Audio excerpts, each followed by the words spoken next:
All right, Democrats, I know you don't want to negotiate with a terrorist, but terrorists will blow up their own children. Remember that, okay? Trump came out with his deal, and it's not a good deal. I'm not saying you got to take this deal. I'm saying it's a starting point for negotiating another deal, but you're just going to have to negotiate. And if I base what I see from my Twitter feed and my Facebook feed, it looks like everyone's saying dig your heels in, don't negotiate. He needs to just reopen the government, and then we can start doing talks. He's not going to go for that, guys. He's just not going to go for it. So it's time to come to our senses and realize that the only way out of this is to negotiate and come to an agreement.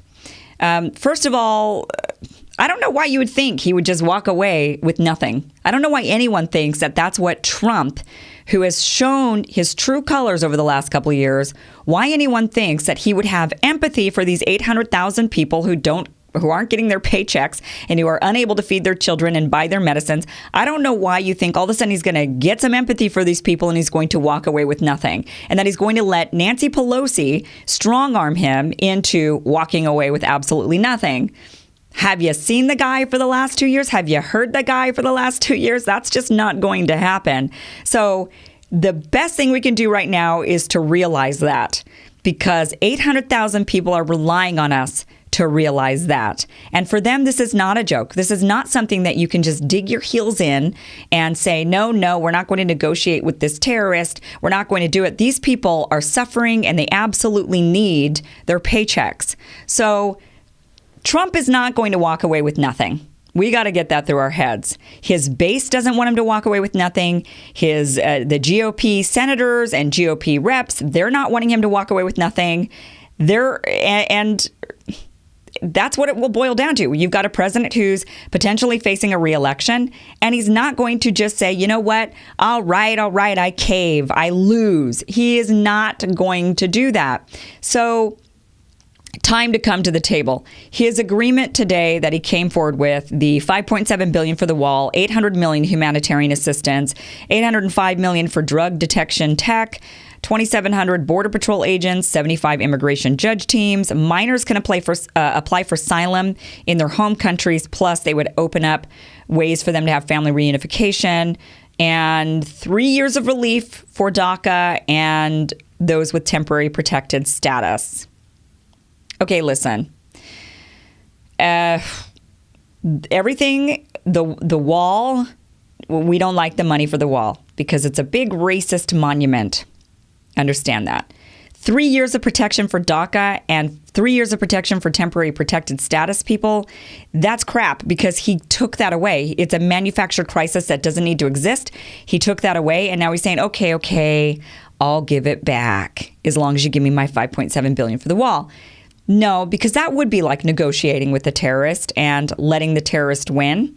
There is a way for both teams to win, and that is ask for something you really, really want. He really, really, really wants his $5.7 billion for the wall. We've seen this now. He's not going to give up. He really, really wants it. So now is the time to ask for something you really, really, really want. Now is the time to negotiate a really good deal. He gave his first offer. We won't take it. But to just sit on it and say, we're not going to negotiate with you, that's not good. Because the ball is now in Democrats' court and they can't just sit on it and not play. That isn't fair to the 800,000 federal workers who are partially in the middle of this because of Democrats. And if you don't believe me, I did an entire show on the history of shutdowns, why they happen, and how they never have to happen again. This is a manufactured political crisis that is not part of the Constitution. These federal workers do not need to be placed in the middle of this.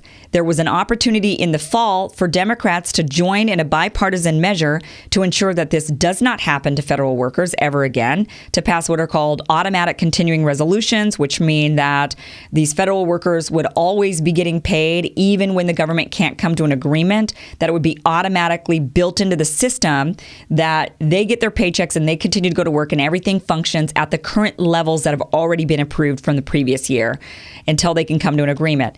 And those measures included putting Congress and the cabinet into the hostage position rather than these federal workers.